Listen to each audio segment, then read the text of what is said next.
મિત્ર, આજના આ વેદ પાઠશાળા કાર્યક્રમમાં આપનું સ્વાગત કરીએ છીએ. વેદ પાઠશાળા પ્રભુના વચનની ઉજાળે જીવનને પ્રકાશે મોક્ષ પથને.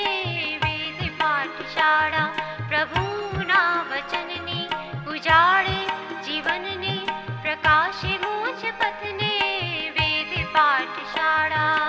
આ કાર્યક્રમ આપને પવિત્ર પુસ્તક બાઇબલનો પદ્ધતિસર અભ્યાસ કરવા મદદરૂપ બનશે. તો ચાલો આ અભ્યાસની શરૂઆત કરતા ઈશ્વરના સેવક પાસેથી પ્રભુનો સંદેશ સાંભળીએ. આજના આ કાર્યક્રમમાં હું મિત્ર આપનો આવકાર કરું છું. બાઇબલના 5 કાવ્યમય પુસ્તકોના પ્રથમ પુસ્તક અય્યુબનો આજે આપણે અભ્યાસ કરીશું, જે દુભાયેલા હૃદયોને ઉદ્દેશીને લખાયેલું છે, જે દુઃખી હૃદયોને ઉદ્દેશીને લખાયેલું છે. ઘણા લોકો માને છે કે જે અય્યુબનું પુસ્તક બાઇબલનું સૌથી જૂનું પુસ્તક છે. ઘણા વિદ્વાનો માને છે કે તેનો લેખક મૂસા હોઈ શકે. અય્યુબની ઉંમરને કારણે વિદ્વાનો એવી દલીલ કરી છે કે તે પિતૃઓના સમયમાં લખાયું હશે. લેખક આપણને જણાવે છે કે પીડામાંથી પસાર થયા પછી અય્યુબ 140 વર્ષ જીવ્યો છે.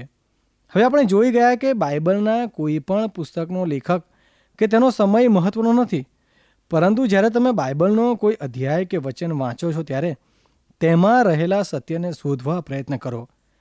ઈસુ ખ્રિસ્ત તેમના પિતાને પ્રાર્થના કરતા નવા કરારમાં યોહાન અનુસાર શુભ સંદેશના 17મા અધ્યાયની 17મી કલમમાં જણાવે છે કે તારું વચન સત્ય વચન છે.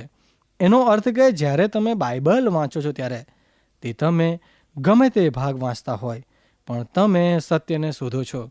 નવા કરારમાં યોહાન અનુસાર શુભ સંદેશમાં 7મા અધ્યાયની 17મી કલમમાં ઈસુ ખ્રિસ્તે તેના વચન તરફ જવાની ઊંડી સમજ આપે છે.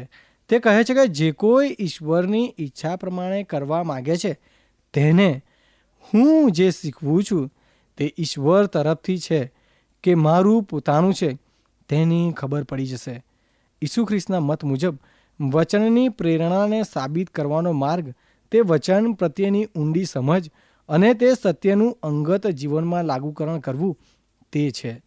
કેટલાક લોકો કહે છે કે જ્યારે હું જાણીશ ત્યારે હું કરીશ, પરંતુ ઈસુ ખ્રિસ્ત જણાવે છે કે જ્યારે તમે કરશો ત્યારે તમે જાણશો. પરંતુ મોટા ભાગના લોકો આ રીતે વચનની સમજ ધરાવતા નથી. જ્યારે તમે અય્યુબનું પુસ્તક વાંચો છો ત્યારે આ પ્રશ્ન પૂછો, અય્યુબના પુસ્તકમાં કયા સત્યો તમને શીખવાડે છે? આ પુસ્તક કયા સત્યને શીખવી જાય છે? તે સત્યને મારા જીવનમાં હું કેવી રીતે લાગુ કરી શકું? આ સત્યને હું મારા જીવનમાં કેવી રીતે ઉતારી શકું? અય્યુબનું પુસ્તક એક કાવ્ય છે. તે સુંદર કાવ્યોમાંનું એક કાવ્ય છે. જ્યારે તમે આ પુસ્તક વાંચો છો ત્યારે આ પ્રશ્નોનો જવાબ મેળવવા પ્રયત્ન કરો કે આ પુસ્તક ઈશ્વર દુઃખી હૃદયોને માટે શું કહે છે. જો તમારું હૃદય દુઃખી હૃદયોમાંનું એક છે તો અય્યુબના પુસ્તકમાં આવીને પૂછો કે ઈશ્વર, આ પુસ્તકમાં દુઃખી હૃદયોને માટે તમે શું કહ્યું છે? કારણ કે હું દુઃખી હૃદયનો છું અને હું તે જાણવા માગું છું. મારા દુઃખી હૃદયને માટે તમારો શો સંદેશ છે? અય્યુબનું પુસ્તક નવા કરારના એક નાના વચનનું શ્રેષ્ઠ ઉદાહરણ આપે છે. પહાડ પરના ભાષણમાં બીજી ધન્યતા જણાવતા માથી અનુસાર શુભ સંદેશના 5મા અધ્યાયમાં ઈસુ ખ્રિસ્તે કહ્યું કે શોક કરનારને ધન્ય છે, ઈશ્વર તેઓને સાંત્વન પામશે. નવા કરારમાં જે શિક્ષણ આપવામાં આવ્યું છે તેના ઉદાહરણ જૂના કરારમાં જોવા મળે છે. અય્યુબનું પુસ્તક એક આ નાના વચનનું ઉદાહરણ છે. અય્યુબનું પુસ્તક દુઃખી હૃદયોને બતાવે છે કે ઈશ્વરનો આશીર્વાદ અને દિલાસો મેળવવા શોક કરનારે કયા 3 પગલાં લેવા જોઈએ. પ્રથમ પગલું આ છે મિત્ર, ઈશ્વરને સાચા પ્રશ્નો પૂછો. જ્યારે તમે દુઃખી હોય છો ત્યારે સાચા અને ખોટા પ્રશ્નો તમારા મનમાં ઉદ્ભવે છે, પરંતુ ઈશ્વર ઈચ્છે છે કે તમે સાચા અને યોગ્ય પ્રશ્નો પૂછો. તે દ્વારા આપણે ઈશ્વરના આશીર્વાદ અને દિલાસાને દુઃખ અને પીડાના સમયમાં શોધવાની શરૂઆત કરીએ છીએ. અય્યુબ જ્યારે દુઃખી હતો ત્યારે તેણે સાચા પ્રશ્નો પૂછ્યા. અય્યુબના પુસ્તકમાં તે કેટલાક પ્રશ્નો પૂછે છે. તેનું નિરીક્ષણ કરો મિત્ર. તે પ્રશ્નો અને સાચા પ્રશ્નો પૂછે છે. ઈશ્વર દુઃખી હૃદયો પાસેથી ઈચ્છે છે એવા પ્રશ્નો અય્યુબે પૂછ્યા છે. તેની પીડા અને દુઃખના નિચોડને રૂપે અય્યુબે ઘણા બધા પ્રશ્નો પૂછ્યા. તે પર આપણે પ્રકાશ પાડવા માગીએ છીએ. હવે ઈશ્વરના આશીર્વાદને શોધવા માટેનું બીજું પગલું કે તમારા સાચા પ્રશ્નો માટે ઈશ્વરનો પ્રત્યુત્તર સાંભળો. ઈશ્વર તેના વચન દ્વારા સાચા પ્રશ્નોનો પ્રત્યુત્તર આપે છે. અય્યુબના પ્રશ્નોના ઈશ્વરે જવાબ આપ્યા છે. અય્યુબના પુસ્તકનો અભ્યાસ કરતા અય્યુબના પ્રશ્નો અને ઈશ્વરના જવાબો વિશે વિચાર કરો. તે તમને દુઃખી હૃદયો માટે ઈશ્વરનો સંદેશ શોધવામાં મદદરૂપ બનશે. જ્યારે તમે સાચા પ્રશ્નો પૂછો છો અને ઈશ્વરના પ્રત્યુત્તરને સાંભળો છો ત્યારે ત્રીજું પગલું સ્પષ્ટ છે કે ઈશ્વરના પ્રત્યુત્તર પર વિશ્વાસ કરો. આ પગલું આપણને ઈશ્વરના આશીર્વાદને શોધવાની પ્રેરણા આપે છે. જ્યારે તમે ઈશ્વરના જવાબો પર વિશ્વાસ કરો છો ત્યારે મને ખાતરી છે કે ઈશ્વરે જે વચન આપ્યું છે તે પ્રમાણે તેના આશીર્વાદ અને દિલાસાનો અનુભવ કરો છો. માટે પૂછો, સાંભળો અને વિશ્વાસ કરો. પ્રિય મિત્ર, ફરીથી સાંભળો, પૂછો, સાંભળો અને વિશ્વાસ કરો. હવે જૂના કરારમાં સભા શિક્ષકના પુસ્તકના 7મા અધ્યાયની બીજી કલમ પણ આ ધન્યતાને મળતી આવે છે. હવે તે જણાવે છે કે ઉજાણીના ઘરમાં જવા કરતાં શોકના ઘરમાં જવું સારું છે. બાકીનો આખો અધ્યાય આ વિધાનને વિસ્તારપૂર્વક સમજાવે છે. જો મિત્રો તમારી પાસે સમય હોય તો સભા શિક્ષકના પુસ્તકના 7મા અધ્યાયને વાંચવા પ્રયત્ન કરો. યાદ રાખો કે કાવ્ય એ હૃદયની ભાષા છે અને હૃદય એ ઈશ્વરના વચન પ્રમાણે આંતરિક મનુષ્યત્વ છે. આંતરિક મનુષ્યત્વનું સર્જન ઈશ્વરની પ્રતિમા પ્રમાણે કરવામાં આવ્યું છે. આ આંતરિક મનુષ્યત્વ એ તમારો અનંતકાલિક અથવા તો સાર્વકાલિક અને મહત્વનો ભાગ છે. તમારા જીવનના પ્રત્યેક અનુભવોમાં ઈશ્વર તમારા આંતરિક મનુષ્યત્વને સાર્વકાલિકને માટે ઘડે છે અને વૃદ્ધિ પમાડે છે, તેને વિકાસ આપે છે. તમારા જીવનમાં એવા કયા અનુભવો છે કે જે તમારા આંતરિક મનુષ્યત્વને વિકસાવે છે? તમારા જીવનમાં એવા કયા અનુભવો છે કે જ્યારે તમારું આંતરિક મનુષ્યત્વ સર્જનહાર ઈશ્વરની પ્રતિમાને અનુકૂળ બન્યું છે? કયા અનુભવો તમને ઈશ્વરની વધારે નજીક લાવ્યા અને તમારા આંતરિક મૂલ્યોને વિકસાવ્યા છે? શું ઉજાણીના ઘરમાં અને સમૃદ્ધિના સમયોમાં એ શક્ય બન્યું? ના મિત્ર, પરંતુ આપણી કસોટીઓ, દુઃખ, માંદગી અને પીડા અને મુશ્કેલીઓના સમયમાં જ આપણું આંતરિક મનુષ્યત્વ વિકાસ પામે છે. પ્રિય મિત્ર, આ કેટલું બધું વાસ્તવિક છે કે આપણું આંતરિક મનુષ્યત્વ કસોટીના સમયમાં, દુઃખના સમયમાં, માંદગીના સમયમાં, પીડાના સમયમાં ખૂબ જ વિકાસ પામે છે. જ્યારે કોઈની અંતિમ ક્રિયામાં ભાગ લો છો ત્યારે શા માટે શાંત અને ગંભીર તમે બની જાઓ છો? અંતિમ ક્રિયા એ તો એક દિવસ આપણે પણ મરવાનું છે તે વાસ્તવિકતાને પ્રગટ કરે છે. આપણે બધાએ એકવાર મરવાનું છે, તેમાં કોઈ જ શંકા નથી. તફાવત એટલો છે કે ક્યાં એટલે કે કઈ જગ્યાએ, ક્યારે એટલે કયા સમયે અને કેવી રીતે માણસનું મૃત્યુ થશે તે કોઈ જાણતું નથી. પરંતુ આપણે આ સત્ય વિશે વિચારતા નથી અને જે પ્રમાણે જીવવું જોઈએ તે પ્રમાણે જીવતા નથી. આપણે એવી માન્યતામાં જીવીએ છીએ કે આપણે આજે ઈચ્છીએ છીએ અને હંમેશા જીવવાના છીએ, પરંતુ આપણે હંમેશા જીવવાના નથી. અને ઈશ્વર આ બાબતનું આપણને ભાન થાય એવું ઈચ્છે છે. ઈશ્વર આપણા આંતરિક મનુષ્યત્વને સાર્વકાલિક જીવનને માટે વિકસાવવા માગે છે. એટલા માટે જ ઈસુ ખ્રિસ્તે કહ્યું કે જેઓ શોક કરે છે તેઓને ધન્ય છે, ઈશ્વર તેઓને સાંત્વન આપશે. કારણ કે જ્યારે તમે શોક કરો છો ત્યારે તમારા મૂલ્યો ઈશ્વરના મૂલ્યો સાથે સંકળાયેલા રહે છે અથવા તો જોડાયેલા રહે છે. ઈસુ ખ્રિસ્તના મૂલ્યો સાથે આજે આપણા મૂલ્યોને સરખાવતા એ એક મોટો પડકાર છે.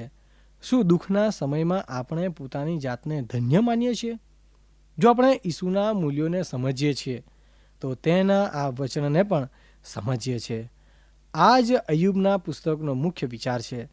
તે એક મહાન, પવિત્ર અને આત્મિક માણસની વાત છે. ઈશ્વર તેના જીવનમાં દુઃખને પ્રવેશવા દે છે. તેના દુઃખના પરિણામ રૂપે તે વધારે સારો માણસ બને છે. ઈશ્વર સારા માણસને વધુ સારો બનાવવા પીડારૂપ સાધનોને વાપરે છે, દુઃખદાયક બાબતોનો ઉપયોગ કરે છે. આ જ અય્યુબના પુસ્તકના સંદેશનું મુખ્ય તત્વ છે. આપણને આજે અય્યુબના સંદેશની જરૂર છે, કારણ કે દેખીતી રીતે આજે આપણી ઈશ્વર વિદ્યા બાઇબલ બહારની છે, જેને સમૃદ્ધ ઈશ્વર વિદ્યા કહી શકાય, જે જણાવે છે કે ઈશ્વર તેના લોકો પર માંદગી, દુઃખ કે પીડા આવવા દેતા નથી, અથવા તો પીડા કે મુશ્કેલીઓ આપતા નથી. વધુમાં તે જણાવે છે કે જો તમે લાંબી માંદગી કે ગરીબીમાં જીવી રહ્યા છો, તો તમે ઈશ્વરના રાજ્યના સિદ્ધાંતોને તમારા મનમાં ઠસાવ્યા નથી. આ બહુ જ હાસ્યાસ્પદ છે મિત્ર, અને તે ખોટું પણ છે. આ સાચી બાબત નથી. ઈશ્વરમાં વિશ્વાસ રાખનાર લોકો દુઃખમાંથી પસાર થાય છે. ઈશ્વરના આ પવિત્ર લોકોને આપણે કેવી રીતે કહી શકીએ કે તમે દુઃખી છો, માટે આત્મિક નથી? બાઇબલના આ વાસ્તવિક ખ્યાલને સમજવા માટે આપણે અય્યુબનું પુસ્તક વાંચવું જોઈએ. તે આપણને ખાતરી આપે છે કે આપણા દુઃખમાં ઈશ્વર આપણને તજી દેતા નથી. કાવ્યની સાથે અય્યુબનું પુસ્તક એક નાટક પણ છે. તેનું પ્રથમ દ્રશ્ય નાટકની સજાવટ છે. તેમાં ઈશ્વર અને શૈતાન આ માણસની મુલાકાત કરે છે. અય્યુબના પુસ્તકનું આ કાર્ય પાપની ગહન સમજ આપે છે. પાપ ક્યાંથી આવ્યું? શા માટે આજે પાપ અસ્તિત્વમાં છે? પાપની સમસ્યા હજારો વર્ષોથી ઈશ્વરના લોકોને સતાવે છે. પાપનું તત્વ વિદ્વાનોને લાંબા સમયથી ગૂંચવાડામાં નાખી દીધેલું છે. તેનો જવાબ મેળવવો ખૂબ જ કઠણ છે. હવે અય્યુબના પુસ્તકનું પ્રથમ દ્રશ્ય સારા અને ખરાબ વિશે ઊંડી સમજ આપે છે. શૈતાને ખરાબ બાબતોનું સ્વરૂપ ધારણ કર્યું છે. તેમની મુલાકાતમાં ઈશ્વરે શૈતાનને પૂછ્યું કે મારા સેવક અય્યુબને તે શા માટે લક્ષમાં લીધો છે? અય્યુબ સમૃદ્ધિવાન માણસ છે. તે મારા વિશ્વાસમાં અને બીકમાં જીવે છે. તે ભલો માણસ છે. શું તું ધારે છે કે અય્યુબ ન્યાયી માણસ છે? શૈતાન પૂછે છે કે અય્યુબને તે પુષ્કળ માલ મિલકત અને સંરક્ષણ પૂરા પાડ્યા છે, પછી તે શા માટે ન્યાયી ન હોય? ઈશ્વર તેને અદ્ભુત બાબત કહી તે અય્યુબને કંઈ કરતો ના. તે તો ભયાનક બાબત હતી. આપણે વાંચીએ છીએ કે અય્યુબ તેનું સર્વસ્વ ગુમાવી દે છે. તેની પાસે પુષ્કળ સંપત્તિ હતી. તેની પત્ની, તેના 7 દીકરા, તેની 3 દીકરીઓ, 7,000 ઘેટા, 3,000 ઊંટ, 1,000 બળદ, 500 ગધેડા અને ઘણા બધા ચાકરો. આ બધું જ બતાવે છે કે તે ખૂબ જ સમૃદ્ધ માણસ હતો. છતાં પણ શા માટે ઈશ્વરે તેના પર આપત્તિ આવવા દીધી? અય્યુબ પોતાની બધી જ સંપત્તિ અને બાળકો ગુમાવી દે છે. શૈતાન અને ઈશ્વરના થોડા ગૂંચવાડા બાદ ઈશ્વર અય્યુબને ઈશ્વરીય મનુષ્યત્વ ઉદાહરણ જાહેર કરે છે. ત્યારે શૈતાન અય્યુબ ન્યાયી હોવાના હેતુ પર પ્રહાર કરે છે. શૈતાને ઈશ્વરને કહ્યું, જો અય્યુબ પોતાની સંપત્તિ ગુમાવી દે તો તે તમને શાપ દે અને પોતાનું પ્રમાણિક ન્યાયી જીવન પણ છોડી દે. ત્યારે ઈશ્વર શૈતાનને તેની સંપત્તિ લઈ લેવાની પરવાનગી આપે છે. અને અય્યુબના પુસ્તકમાં આપણે વાંચીએ છીએ કે અય્યુબે સર્વસ્વ ગુમાવ્યું અને તેમાં તેના બાળકોનો પણ સમાવેશ થાય છે. હવે અય્યુબની પાસે સમાચાર આપનાર આવે છે અને કહે છે કે બળદો હળ તે જોતરેલા હતા અને ગધેડા તેઓની નજીક ચરતા હતા. એટલામાં સબાઈમ લોકો હુમલો કરીને તે સઘળાને લઈ જાય છે. તેઓએ ચાકરોને કાપી નાખ્યા છે અને ફક્ત હું એકલો જ તને ખબર આપવા બચી ગયો છું. તે હજી કહેતો હતો એટલામાં બીજાએ આવીને કહ્યું કે ઈશ્વરના અગ્નિએ આકાશમાંથી પડીને ઘેટાને તથા ચાકરોને બાળીને ભસ્મ કર્યા છે. ફક્ત હું એકલો જ તને ખબર આપવાને બચી ગયો છું. તે હજુ કહેતો હતો એટલામાં વળી બીજાએ આવીને કહ્યું, કાસ્દીઓની 3 ટુકડીઓ ઊંટો પર હુમલો કરીને તેઓને લઈ ગયા. હજી તો તે કહેતો હતો એટલામાં બીજાએ આવીને કહ્યું, તારા પુત્રો તથા તારી પુત્રીઓ તેમના વડા ભાઈના ઘરમાં ખાતા તથા દ્રાક્ષારસ પીતા હતા ત્યારે વાવાઝોડું આવ્યું અને ઘર પડી ગયું અને તેઓ મરી ગયા છે. આ જ ક્ષણે અય્યુબે ઉઠીને પોતાનો જામો ફાડીને માથું મુંડાવ્યું અને ભૂમિ પર પડીને ઈશ્વરની સ્તુતિ કરતા કહ્યું, મારી માના ઉદરમાંથી હું નાગો આવ્યો હતો અને નાગો પાછો જઈશ. યહોવાએ આપ્યું અને યહોવાએ લઈ લીધું, એટલે કે ઈશ્વરે આપ્યું અને ઈશ્વરે લઈ લીધું. યહોવાના નામને ધન્ય હો, એટલે કે ઈશ્વરના નામને ધન્ય હો. આ સઘળામાં અય્યુબે પાપ કર્યું નહીં અને ઈશ્વરને દોષ દીધો નહીં. જ્યારે અય્યુબની પરીક્ષા કરવામાં આવી ત્યારે તેણે જાહેર કર્યું કે મારા હાથમાં જે હતું તે ઈશ્વરે આપ્યું હતું. ઈશ્વરે મારા બાળકો લઈ લીધા, મારી સર્વ સંપત્તિ લઈ લીધી, પણ તેઓ સર્વ ઈશ્વરના હતા અને તેઓ લઈ શકે છે. ઈશ્વરના નામને ધન્ય હો.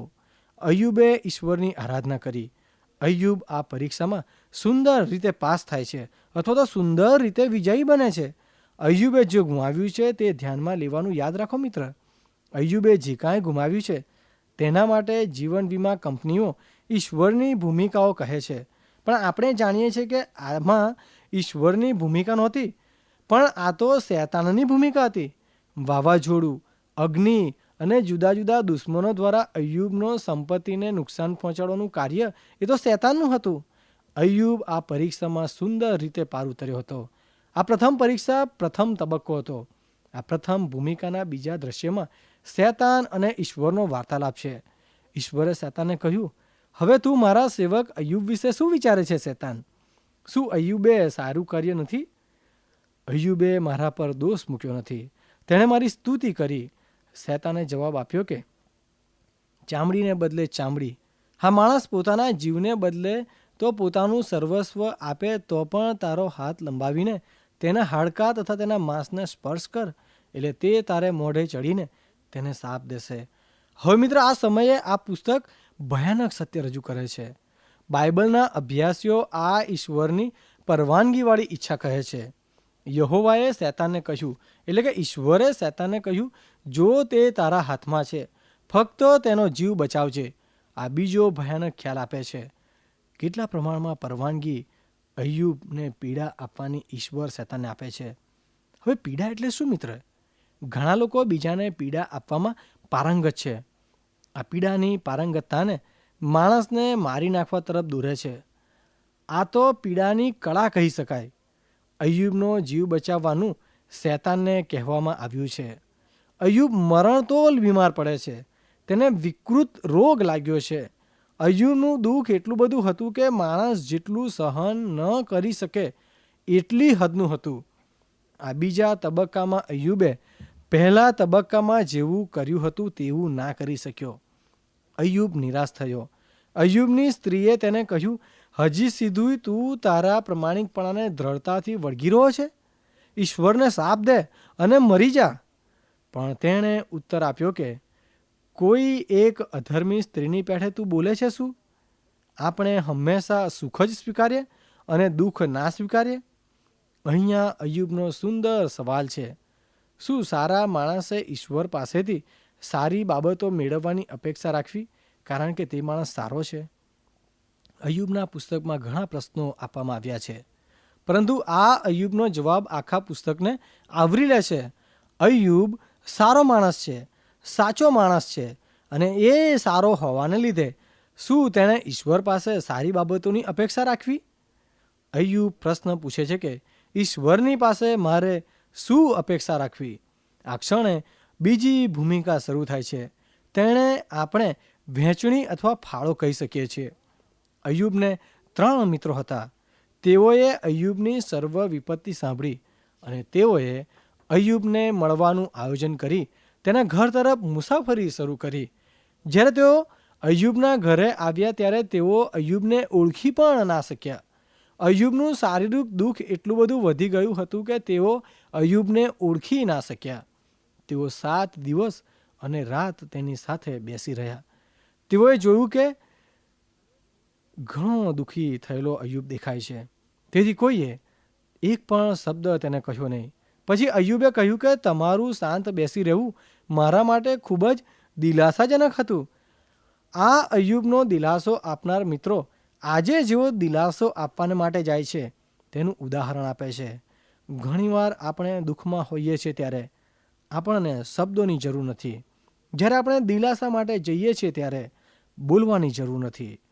શાંત બેસી રહેવું એ બીજાને માટે ખૂબ જ દિલાસા રૂપ બની શકાય છે. આપણી હાજરી એ બીજાને માટે ખૂબ જ દિલાસાજનક બની શકે છે. ફક્ત તેઓની સાથે વિતાવેલો સમય એ બહુ જ અદ્ભુત સમય બને છે અને એટલા જ માટે ફક્ત તેઓની સાથે સમય વિતાવો. આ તેઓના માટે દિલાસારૂપ બની શકે છે. હવે મિત્ર, આ સમયે મેં સાંભળેલી એક વાત યાદ આવે છે. હવે ગાડાના દવાખાનામાં એક માણસ હતો જે વાત જ નહોતો કરતો. એટલા માટે જ તેને ગાડાના દવાખાનામાં દાખલ કરવામાં આવ્યો હતો. ઘણા બધા લોકોએ તેની સાથે વાત કરવાને માટે ખૂબ પ્રયત્નો કર્યા, પરંતુ કોઈ પણ માણસ તેમાં સફળ થયો નહીં. દરેક પ્રયત્ન નિરર્થક નીવડ્યા. આ માણસ વાત જ કરતો નહોતો. હવે એક માણસ હતો કે જે આ માણસની મુલાકાત લેવા માટે આવે છે. આ માણસને વાત કરાવવા માટે વિચાર કરે છે અને તેણે એક રીત અપનાવી. આ માણસ દરરોજ બપોરના 2 વાગ્યે આ ગાંડા માણસની મુલાકાત લેવા માટે આવે છે અને આ દર્દીની પાસે બેસે છે. આવી રીતે આવવું અને બેસવું 8 અઠવાડિયા સુધી ચાલ્યું. દરરોજ આ માણસે દર્દીને દર્શાવ્યું કે તે તેની સાથે છે અથવા તો તેની પાસે છે. જો કે તે તેની સાથે વાત કરતો ન હોવા છતાં પણ, જો તે વાત કરે તો પણ બરાબર અને ના કરે તો પણ બરાબર. એટલે દેખીતી રીતે દર્દી એવું ઈચ્છતો હતો કે કોઈ એની સાથે રહે અને એની પાસે આવે. આવું જ અય્યુબના મિત્રો પ્રથમ વખત અય્યુબના ઘરે આવે છે ત્યારે કરે છે. 7 રાત અને 7 દિવસના શાંત સમય બાદ અય્યુબ શાંત સમયને તોડે છે અને પોતાના જન્મના દિવસને શાપ દે છે. અય્યુબે શૈતાનને શાપ દીધો, પણ ઈશ્વરને શાપ ના દીધો. અય્યુબના વાર્તાલાપ બાદ તેનો મિત્ર અલીફાઝ આ વાર્તાલાપનો જવાબ આપે છે. પછી અય્યુબ અલીફાઝના વાર્તાલાપને ખોટો પુરવાર કરે છે. ત્યારબાદ સોફાર નામનો મિત્ર વાર્તાલાપનો પ્રત્યુત્તર આપે છે અને અય્યુબ આ વાર્તાલાપને ખોટો પુરવાર કરે છે. ત્યારબાદ તેનો ત્રીજો મિત્ર બિલદાદ વાર્તાલાપ કરે છે અને અય્યુબ બિલદાદનો વાર્તાલાપ ખોટો સાબિત કરે છે. આ ત્રણેય મિત્રોના વાર્તાલાપે અય્યુબના પુસ્તકનો મોટો ભાગ લઈ લીધો છે. અય્યુબના મિત્રો વૃદ્ધ હતા અને તેઓ બુદ્ધિશાળી હતા અને તેઓ આત્મિક, ધાર્મિક અને ધનવાન માણસો હતા. તેઓ પોતાના અનુભવ દ્વારા અય્યુબના દુઃખમાં મદદ કરે છે. આ અય્યુબના વિભાગમાં અથવા તો અભ્યાસમાં આપણને ચેતવણી મળે છે. આ પુસ્તકના અંતમાં અલીફાઝ, બિલદાદ અને સોફારની વાર્તાલાપ વિશે કહે છે. ઈશ્વરે અય્યુબના મિત્રોને કહ્યું, તમે 2 ન્યાયાલયમાં ખોટા હતા. તમે જે મારા વિશે કહ્યું તે અને મારા સેવક અય્યુબ વિશે કહ્યું તે ખોટું હતું. શાસ્ત્રમાં ઘણી બાબતો છે કે જે પ્રેરણાદાયી છે, કારણ કે તેઓ વચનના ભાગમાં છે, પણ તેઓ સત્ય નથી. બાઇબલ શૈતાનને જણાવે છે, શૈતાન હંમેશા જૂઠું બોલે છે. શૈતાન કદી સત્યતાને ઉચ્ચારતો નથી. શૈતાને કહ્યું, તમે આ ફળ ના ખાશો તો મરી જશો નહીં, પણ તેઓ મરી ગયા. આ શૈતાનનું વાક્ય બાઇબલમાં પ્રેરણાદાયી વાક્ય છે, પણ આ વાક્ય સત્ય નથી, કારણ કે તે શૈતાનથી ઉચ્ચારેલું છે. શૈતાને કહ્યું, તમે ફળ ખાશો તો મરી જશો નહીં, પણ તેઓ મરી ગયા. અહીંયા અય્યુબના 3 મિત્રોનો વાર્તાલાપ આપ્યો છે, પણ યાદ રાખો મિત્ર, ઈશ્વરે તેમને ખોટા ઠરાવ્યા. જ્યારે તેઓ ઈશ્વર અને અય્યુબ વિશે કહેતા હતા ત્યારે પણ ખોટા હતા. જ્યારે તમે આ વાર્તાલાપ વાંચો છો ત્યારે તમે તેમના વાર્તાલાપમાંથી એક પણ કલમ લઈ અથવા કાઢી ના મૂકશો. તેને તમારા જીવનની કલમ બનાવો. જોકે એ કલમમાંથી સત્ય મળશે નહીં, પરંતુ વાર્તાના અંતમાં મળશે. તેમ છતાં આ કલમમાં દૈવી માહિતી મળે છે. હવે અય્યુબના પુસ્તકના અંતમાં ઈશ્વર અય્યુબને ઇનામ આપે છે. અય્યુબ તેના મિત્રો કરતાં વધારે વાર્તાલાપ કરે છે અને ઈશ્વર કહે છે, અય્યુબ મારા સંબંધીના વાર્તાલાપમાં સાચો છે. એટલા માટે જ મિત્ર, જ્યારે અય્યુબ ઈશ્વર સંબંધી બોલે છે ત્યારે તમે તે પર વિશ્વાસ કરી શકો, કારણ કે ઈશ્વરે કહ્યું તે સાચું છે. જ્યારે તમે આ પુસ્તકના અગત્યના વિભાગમાં આવો ત્યારે આ હેતુ સાથે આવો. આ વિભાગને અથવા દ્રશ્ય 2ને વહેંચવું અથવા ફાળો આપવો કહીએ છીએ. હવે આ વાર્તાલાપમાં અય્યુબના મિત્રો ખૂબ ઊંડા ઉતરે છે, તેના પર વિચાર કરે છે અને તેઓ ખાલી પાછા આવે છે. અને એટલા જ માટે ઘણા લોકો આ વાર્તાલાપ વાંચે છે ત્યારે નિરાશ થાય છે. અય્યુબના વાર્તાલાપને વળગી રહો. એલીહુના વાર્તાલાપ પર કાળજીથી પ્રકાશ પાડો. એલીહુનો વાર્તાલાપ 3જું દ્રશ્ય રજૂ કરે છે. આ દ્રશ્યને હું નિરાકરણ નામ આપીશ, કારણ કે અય્યુબ અને તેના મિત્રોના વાર્તાલાપની ચર્ચાનું નિરાકરણ દર્શાવેલું છે. પ્રિય મિત્ર, જેમ તમે આ ત્રણેય દ્રશ્યોનો અભ્યાસ કરશો તો યાદ રાખશો, આપણે દુઃખી જગતના લોકો માટે ઈશ્વરનો સંદેશ જોઈએ છે. મારું મિત્ર, આ વિષય પર આપણે ફરી મળે ત્યારે ચર્ચા કરીશું. પ્રિય શ્રોતા મિત્રો, અમને ખાતરી છે કે આજનો આ કાર્યક્રમ આપને રસપ્રદ લાગ્યો હશે. જો આ કાર્યક્રમ આપ નિયમિત રીતે સાંભળશો તો તમારા અંગત જીવનને માટે તે ખૂબ જ લાભદાયી બનશે. જો આપને આ અંગે કોઈ પ્રશ્ન કે મૂંઝવણ હોય અથવા આપ આ કાર્યક્રમને લગતું સાહિત્ય પ્રાપ્ત કરવા માંગતા હોય તો આજે જ તમારા પૂરેપૂરા નામ સરનામા સાથે અમને પત્ર લખશો. અમારું સરનામું છે કાર્યક્રમ Ved Pathshala, Vishwavani, post box number 2036, Fatehganj, Vadodara 390002. ધન્યવાદ.